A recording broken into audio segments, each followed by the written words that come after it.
खरं तर खूप झालेले आहेत। आता आपण धाराशिव मधून जाऊयात कोकणात, रत्नागिरीमध्ये खरं तर खूप मोठा जल्लोष केला जातोय।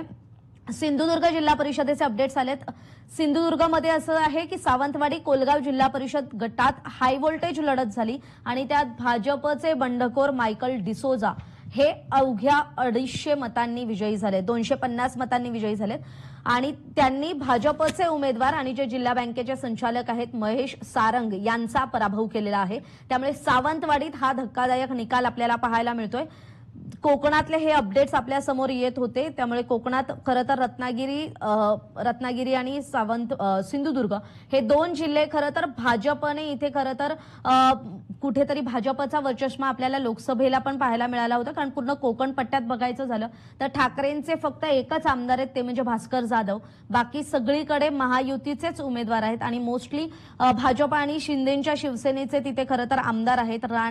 राणे पिता पुत्र खरं तर कोकणातून येतात आणि त्यांचा एक आपल्याला तिकडे एक वर्चस्व पाहायला मिळतो। त्यामुळे खरं तर आता कोकणातला निकाल नेमका कसा असणार आहे, कोकण नेमका कुणाच्या बाजूने खरं तर आपली मतदारांची म्हणजे पसंत कुणाला मिळते हे आपल्याला पाहावं लागणार आहे।